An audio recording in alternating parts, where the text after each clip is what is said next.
greatest shots never on this show. Joel Embiid would like a word in that conversation. And Ice Tray is stopping by. Is he healthy enough for the Hawks playoff push? That was a scary ankle injury last night. And is Coach Tom Thibodeau the new Zen master? Hear us out here, although that Photoshop is worth it all on its own. And you've heard of Kyrie Irving, but what about Kylie Irving? Ooh. Oh yeah, watch your ankles because the jump starts now.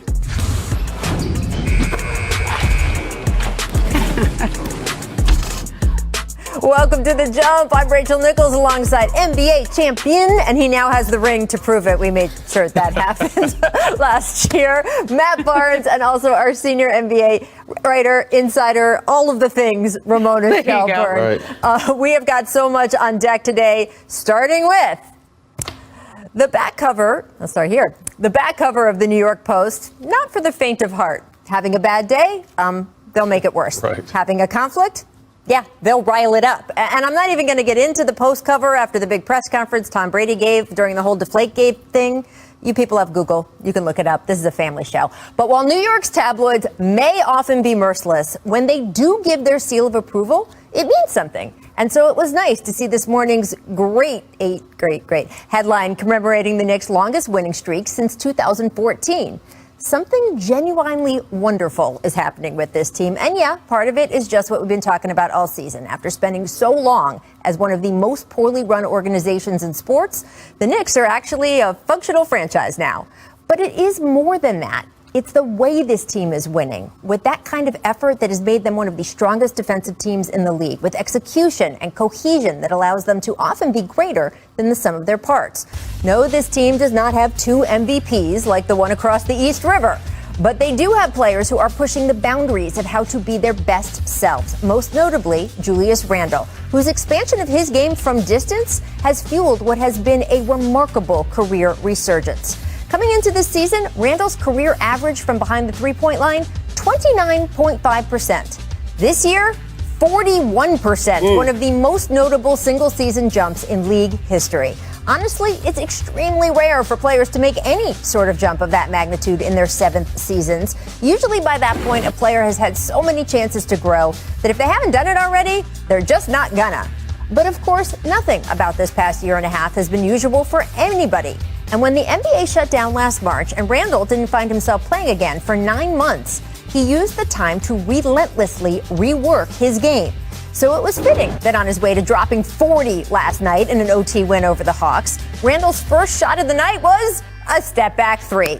He only looked better from there, and he got a little help from Elfrid Payton here. Take a look. Right? He looks at the bench before the pass, right? He looks at the bench even before it goes in the hoop. I love that. There's confidence in your teammate. Him and Derrick Rose are playing great together, too. Derrick Rose, vintage floaters there, and a 6-for-6 run in the second quarter. Still, the Hawks proved just as gritty last night, and even an injury scare to Trae Young didn't slow them down much.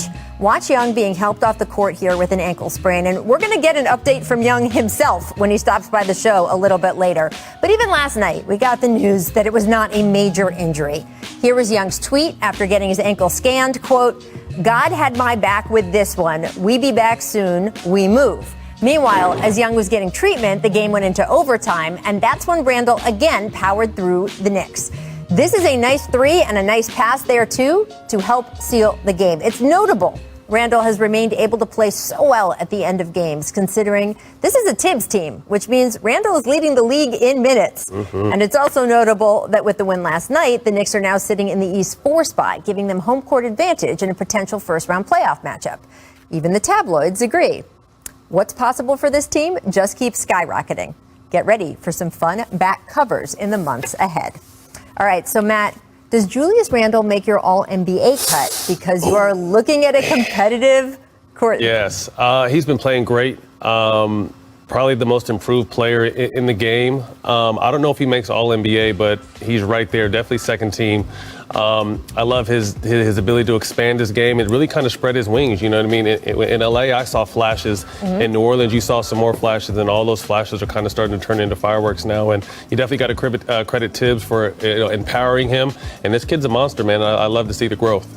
You know, he wrote a story in the Players Tribune a little while ago, Rach, where he talked about, I don't think I knew what went into being the number one option on a team until this year. And it's not just about, okay, I got to be the guy, I got to score every night. It's, I got to do all the other things that go into leading a team. And I think he's really done that this year. Remember his history, though. He was the consolation prize for the Knicks. And they did not get Kevin Durant, and they didn't get Kyrie Irving. They didn't even get a meeting with Kawhi Leonard. They decided to fly out to Los Angeles, and kind of realizing they weren't going to get any of the three guys. They make an offer to Julius Randle, and this is what's interesting about this contract he signed. His contract for next year is not even fully guaranteed. Only $4 million of his contract is guaranteed. They have a pickup date in this summer, July and August, where they can decide to pick up their full $20 million. They also have some bonuses he has to hit, but that's what they thought of him when they signed him. Now, some of that was positioning themselves to have enough free agency room in free agency. But I think he's played so well. Like, he can do a 4-year, $100 million extension this summer. Yeah. If they offer that to him, is he your number one guy or is he your number two guy? I think he's played so well. You actually have to have that conversation. Now, maybe you don't need to chase somebody else in free agency. That'll be a good question. I think that's a great question. I think he might need one more guy to ride with him, but I love what he's been able to do out there. Like I said, to have your team in the 4th position, Knicks fans aren't accustomed to this in a long time. So I'm happy to see. I think LeBron said it too, just basketball is better when the Knicks are relevant, and they're definitely doing a great job this season. Yep, absolutely. And you saw that list with the front court players. It is a crowded field, but he is definitely making his case. And I'm not even asking about most improved player because I think he's got it locked up. I really do. And it's just such a great example of the way hard work pays off and that it's never too late, right? I mean, the feeling in the NBA so often is like, oh, we know who everyone is by year 5. Well, that's not true for basketball players. It's not true for all of us as people. Like, I mean, it's a lot of it depends on your situation. And you see, and I brought this up before, but that Laker young core, they did a great job drafting. Those kids just didn't get a chance to spread their wings there. So you're seeing Ingram come into his own. You're obviously seeing Randall come into his own. Josh Hart, Lonzo's been up and down with injury, but Lonzo's actually spread his wings too. So a lot of this stuff that people want to give up on in 2 or 3 years because they haven't met some kind of expectation, a lot of it depends on your surroundings. And these guys have found good situations, and they've been able to show what kind of talented players they are. Well, there are a lot of guys on that team that are fun to watch. Knicks rookie Emmanuel Quickly said that Coach Tibbs declared a, quote, blackout day for today and was considering revoking the players' key card access to the practice facility. He hopes the team will take a day off to rest. I just want to reiterate that. Tibbs is preaching rest. Ramona, those words have never come out of my mouth before. Has his success with this young team more a byproduct of him evolving as a coach or just simply leading the team in the manner that he feels is right on the day he feels it? I think he's really evolved, Rachel. I mean, you saw him. We were always out here in Los Angeles. When he was off, when he was done in Minnesota and he had a couple of years to kind of think about what he wanted to, he was always here in LA in Doc Rivers' locker room. He was traveling around the league trying to learn from other coaches, other programs and how they ran their operations. I also think you have to credit Leon Rose here. This is what happens when you have two people from the player agent world. Leon Rose, World Wide West. In that spot where they say they know what players want. They know what's important to players, and I think you could say that, but it's another thing to do it. And we talked about Julius Randle earlier. Julius Randle's agent is Aaron Mintz. Aaron Mintz worked very closely with Leon Rose when they were both at CAA. So I think that really helped to do the buy-in, for all of those players to buy in, and then not only buy in, but back it up organizationally. Like when you say you're going to do something and then you actually do it, it means a lot. I think this is kind of Tibbs 2.0. You hear notoriously that he's an old school coach, tough. But I think this day and age is that old school stuff is kind of out the window. So I think he's been able to, like Ramona said, kind of fine tune his principles, understand what he wants to give. And then he kind of took a step back, which I think is important because you hear, horror stories, so to speak. And I've never got a chance to play for Tibbs. I don't have anything, bad to say about him, but you hear stories. But I think now more than ever, this is the players' league. And I think he kind of understands that. And he's taken his foot off the gas a little bit and kind of been more of a, okay, guys, what are we doing instead of this is what we are doing. I also think, Rach, this is a staff. It's not just Tibbs. You have to remember, there's Johnny Bryan on this staff. Kenny Payne's on this staff. There's Darren Erman's on this staff. Tibbs has empowered his staff to do a lot more this time, and also just relationship building with players. So Kenny Payne knew Julius Randle in Kentucky, knew Emmanuel Quick. When you have guys who connect with players who do really well. Talk about Johnny Bryant in Utah. Ask Donovan Mitchell about him. Yep. No, absolutely. That relationship really Donovan has credited for why he got such a fast start in the league. Tibbs, I do want to point out, he's still Tibbs. As I noted in the top of the show, Julius Randle leads the league in minutes. I mean, we know Tibbs teams are Tibbs teams. And honestly, that work ethic, that fire, that energy, that Tibbs-ness is part of why this team is succeeding so well. They brought him in for a reason. They didn't want him to be a completely different person. Right. But again, like Julius Randle, people can evolve, right? People can tweak things. And I think it's a great lesson that even old dog, new tricks, old coaches, new tricks line with Tibbs has really been interesting too, and says a lot about the Knicks as a whole and sort of how they're approaching things as a franchise now. Nobody is ever finished. Nobody is ever done. They keep working, and you can see that on the court. Let's switch gears over to the Lakers side because Anthony Davis expected to return to the lineup tonight against the Mavericks. First time since Valentine's Day with a calf strain, Achilles issues, tendinosis in his right leg. If he plays, and he does expect to, this will be his first game playing without LeBron this season. So, Matt, what are your expectations for AD tonight and Saturday night? Because these teams are going to meet again on ABC, 8:30 Eastern. When they face each other, you got Luka and the Mavs, AD, but no LeBron. Not high expectations from a standpoint. We know how great AD is. Right now, I think it's about coming back, getting his wind, getting bumped around a little bit, reacting. Because a lot of times with the injuries, when you're going through rehab, everything is kind of premeditated. Like, I know I'm going to have to cut here. I know I'm going to have to cut here. The game is going to be live action, so he's going to have to actually react to situations. And I think that's what a lot of people want to see. But I'm sure he's on a tight minute restriction. And my whole thing with this team is as long as they're healthy, doesn't matter what seed they are, they're going to be one of the favorites. And like I said, I just think AD is going to come back and try to get some sort of rhythm and win tonight. And, don't expect crazy numbers because it's not that time yet. Yeah. Rachel, I cannot stress how important these two games are. It's not a coincidence that AD's coming back for these games in Dallas. If they even win one out of these two, I think they feel pretty good about avoiding the play-in tournament. Right. But if they drop both these games to Dallas, you can go from the 5th seed to the 7th seed real fast. And Dallas is the team chasing you. I was going to say, they're very important to Dallas, too, because Dallas, as we heard from Luka Doncic and from Mark Cuban, apparently not very interested in being in the play-in tournament. So it's going to be a war, these two games, but right? I'm scared to death if worst case scenario, they'll happen to lose and be a play-in tournament, and then they're a 7th or 8th seed with Utah or Phoenix at the top. I'm scared to death if I'm those teams because, like I said, a healthy Laker team is the best team in the West. Yeah, I guess, but in a one-night scenario or a two, you never know. We see it in the NCAA tournament, right? That when it's only one game to get in or maybe even 2 wins to get in, then it becomes a little bit more rocky. We will keep track of that. But coming up later in this... He's one of the great young players in the game. This is a hell of a road trip for Phoenix, though. Good wins. Milwaukee, no Philly. Hell of an everything for Phoenix, right? The last week, the last month, the whole season. It's been so good. Our resident Suns fan on our staff, our researcher Michael Schwartz, he's just smiling. He's been so happy this year. All right, Miss Hometown Rims. Just a little more than 10 seconds later, same game, CP3 missing the free throw, up by 3 with less than a second left. And we showed you this at the top. Embiid almost pulling off the miracle from 94 feet. How do you feel, Matt? That's a great shot. I mean, if it would have went in, obviously it would have probably been the shot of the year, shot of the last. That was all the way down. Look how far down that went. The cylinder. Yeah. Now that, by the way, this is on the bottom of the screen. No, he would not have won MVP on that shot. Producers like a Heisman pose right there. But it would have been a fun thing. And now I can hear everyone in Denver. He missed it, so he should never be at me. Yeah. Big girl playing football or baseball or anything. I don't even know you know how to throw like that. That's pretty good. Meg showing off Grizz clips. Watch the fancy handles from Ja. Look at that little fake out. Little fake out. Then drilled the 3 over Zubac. Poor Zoo. He was like, just don't fall down. Please don't fall down. I know. We were trying to rank who the most fun players to watch in the NBA this season. Ja's in the top 5, right? There's no question. Oh, yeah. And they got, what's his name back, too? Jaren Jackson Jr. Jackson's back now, too. Happy to see that. I like that Lou Williams head nod right there.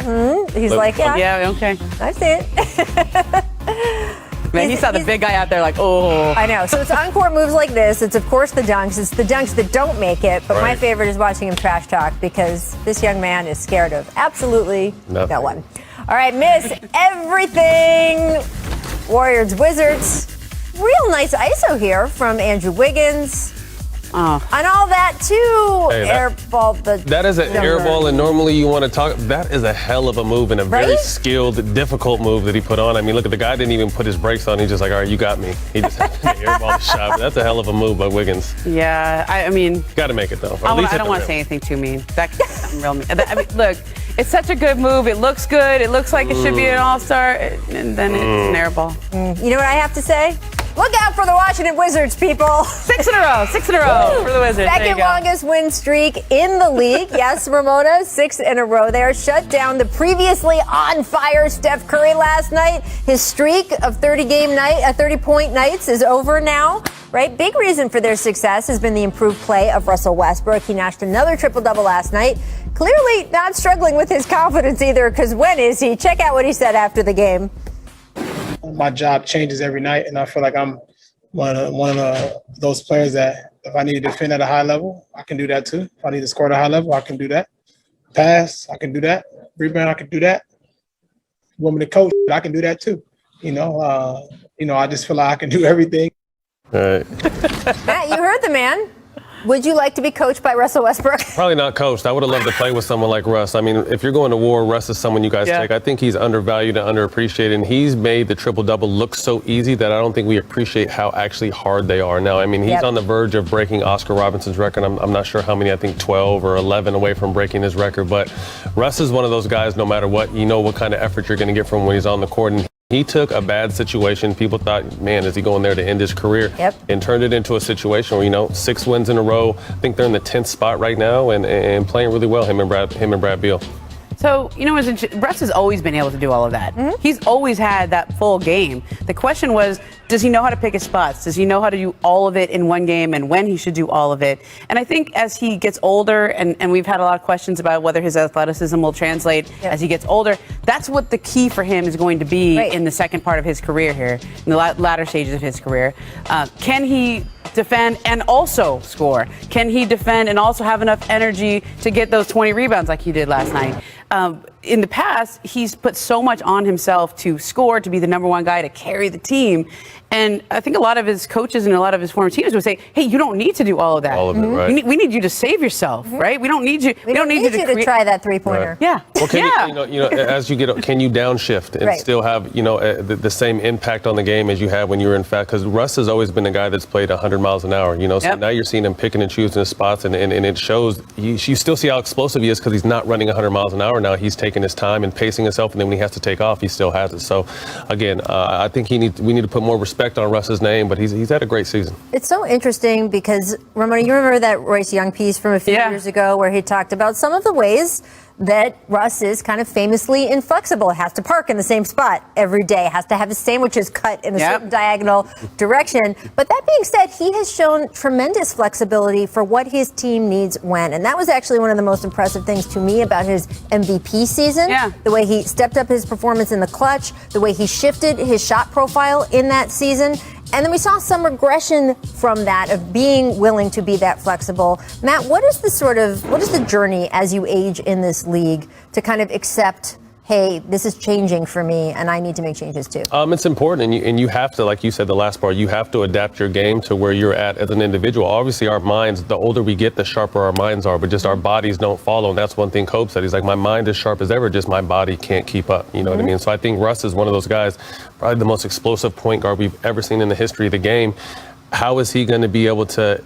His game is going to change with his age, and he's doing a great job. I mean, I think that obviously the points per game are down, but everything else is up. And to think a point guard grabbing 20 rebounds, like I said, I just don't think we appreciate that because it doesn't happen. Do you know what the answer is? If it was easy, everybody would be doing it. Right. Young, welcome to The Jump. Hi. Hey, Rachel. How you doing? It's so nice to see you back here on the show, and I especially appreciate you dropping in after that ankle sprain last night. Third quarter against the Knicks.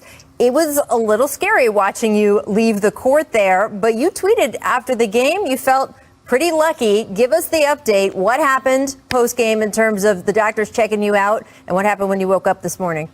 Yeah, thankfully I had my ankle braces on. It definitely stopped it from going and twisting a little bit more. And I thought it could have been worse. But it feels a lot better. It's still sore. I'm getting an MRI here in a little bit to see if there's any more, but a lot better than what it felt in the moment for sure. Well, that is very, very good news because you guys don't want anything to disrupt the sort of momentum that you've had over these last few weeks. By the way, before we talk Hawks big picture, when you talk about protective, gear you've got, like the ankle stuff, you're rocking some pretty sweet goggles to protect from that eye injury you suffered last weekend. I just need to know if the goggles are here to stay as well. Yeah. The goggles is something I had to try. Something we had to come up with. To help protect my eye. Got hit against the Bulls earlier this week, and just had to go with something new. I don't know if it's a good look or not, but I needed it for protection. I don't know. We can see if you can play in sunglasses. I mean, we can look into this stuff for you, Trey. Okay. We need the different tints for sure. Exactly. Now, look, this would be your first trip to the playoffs if you guys continue the way you're going. The Hawks are in the 5th spot, just a half game behind the Knicks. So how does it feel to be this late in the season and now playing with these playoff implications? New experience for you guys. It feels a lot better. It feels a lot better than the previous years, obviously. Winning a lot more games. Matter a lot more too, and you feel it. Each game matters, and we're approaching each game and taking each game seriously. And I think it's shown recently, and hopefully we can get guys back. Hopefully we have a lot of guys still injured, and then me going down last night. We gotta get some guys back healthy before the playoffs. But I think we're on the right track. That track really has gotten a boost from your new coach, Nate McMillan. Look, Eastern Conference best 18-7 since his hire. Atlanta also has the best offensive efficiency in the conference overall in that time span as well. What are some of the specific things Nate has been working with you guys on that has led to this kind of success?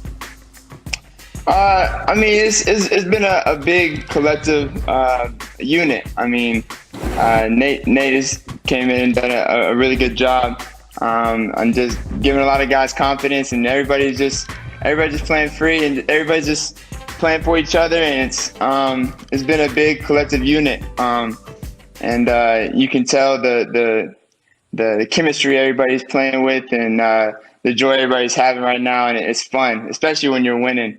That makes it a lot better. When he first took over, what conversations did you and he have about your role, what he wanted from you, his confidence in you? I mean, he wanted to use me as a weapon, and he has a lot of confidence in me, and he just wants me to be me, and just to continue to be a leader and grow in certain areas, and he's just continuing to push me and give me a lot of really good advice too.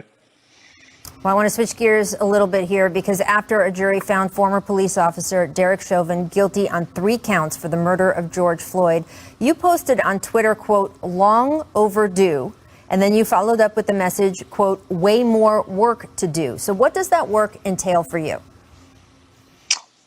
I mean, for me, after seeing what happened and hearing the verdict, I mean, my thoughts were obviously excited for a second, and excited that some accountability was shown, and so that was the main thing for me, and I was excited for it at the moment, but also sad because we had to lose a life for it, and for me, that's the thing, that we have way more work to do as far as a society and a country, as far as moving forward and trying to get away from this racial and inequality and injustice system that's going on. And for me, I just feel like there's way more work to do. Look, the Hawks, real leaders over this last year in the fight for civil rights, the fight for voting rights, and it has made a difference. We have seen it have implications going all the way to the U.S. Congress. So your team is making a difference, and you, my friend, are headed to the NBA playoffs. Good luck with the ankle. I hope the MRI goes okay. And the rest of the way here, we will see you in the postseason. Always fun when you drop by, Trey. Appreciate it. Thank you for having me, Rachel. Back-to-back games starting tonight. By the way, you saw there one of his many nicknames, the Matador. Yeah. El Matador? I don't know. I'm not. It'll get better. It'll get. Yeah. They called Luka, him, man. well, they called him Wonder Boy Yeah. when he was It's really better young. than the That's a good one. Penguin. It's better than the Penguin. The Penguin It's being the worst yes. nickname ever. So bad. Look, Andre he hasn't Drummond had- trying to fight off the Penguin, and we're with you, Andre. We are not going to let that stick to you, we promise. All right, I want to turn our attention, guys, to Steph Curry. His streak of scoring at 30 points did end last night against the Wizards after 11 games. But, Matt, seeing what your old teammate has done over this past month, would you bet against him in a play-in scenario? Because the Warriors are in a virtual tie with the Spurs for those last 2 play-in spots. As you guys mentioned earlier, one game, anything can happen. Obviously, this team has been riddled by injuries, and their strengths are no longer there outside of Dre and Steph. But, the way to see both those guys play, obviously Steph takes the numbers, and that's what stands out to you. But Draymond does a lot of the little stuff that keeps that team going. So they're going to be a tough team in this play-in situation. I'm definitely going to take them in the play-in situation. I'd take him in that first game. Yeah, Right, after the that. possible Spurs. Yeah, I'd take him against the Spurs. But What about a Luka Steph Dallas, in the dude. second game of a play-in? The play-in's Yeah. going to be good, people. But you want to have the best player on the court in these situations. And as great as Luka is, as great as Ja is, Steph is the best player, whatever team they play. So it's going to be interesting. But I think as far as rosters and Yeah. surrounding talent, I would agree with you, Rach. Yeah, I mean, look, to me, the Warriors are a team Steph Curry's carrying them. He's averaging 40 points in April. I mean, there's just a handful of players who've done that in this league at all, to average 40 points in a whole month. So I know he cooled off a little bit last night, but he can't do it all by himself. They have to play defense. They have to get contributions from some of their role players. Draymond's got to have big nights. And I think the takeaway that I've had from Steph this year is like, please get this man some help. Well, yes. Get this man a team around him, because we are witnessing. He's 33 years old. He's got 2 or 3 really good seasons left. And that it's not going to all be fixed just by Klay Thompson Right. coming That's right. back. Yeah, James you're right. Wiseman now, we don't know what his injury return is going to be like, how Well- long that will take. But they did. Look, I think the front office knows they need to make. Yeah, look, some of that is James Wiseman is a really talented player. He's a young player, and he didn't play Summer League last year. They didn't have a training camp. This injury, I just checked on, he's not going to play Summer League again this year. No, he's because not. of that And by injury. the way, barely played in college. So, Yeah. like, you really cannot judge what he's going to be at. But because of that, that means that development is going to take time. And I don't know if for next season you can count on that. And as you say, Ramona, he's 33 years old. It's been incredible what he is doing. But there just is no player in the history of basketball who has been able to be that good forever, including Michael Jordan. Like, you just, at some point, you drop off. I think their strength, all the two, and I think we overlooked, was their bench. Yep. Their bench was very high IQ with vet players that have been there and been through the wars with other teams. So they brought that experience to the Golden State team. So this is just a very young team with, older superstars. Getting Klay back is not going to fix everything, but I really like management over there, and I think they always have a trick up their sleeve. So don't be surprised if they pull off some kind of trade that's going to put them back in the conversation for next season. Well, they have do you- assets. Yes, They do. they do. Okay, you have James Wiseman is a great young player. They also have a 60% chance of getting Minnesota's pick this year. Yes, they do. 60% chance. Minnesota could finish with the worst record in the league. If they fall in the top 3 there, I mean, it's If they only don't- top yeah, 3 protected, protected. okay? It's only top 3 protected. There's a 60% chance that the Warriors get their pick, and it'll be 4th or 5th in this draft, which is a pretty deep draft class. Ramona, do you know any vets who brought their playoff experience to the Warriors and made that bench strong and won a ring? Oh, yeah, look, right there. Oh, there you go. There you go.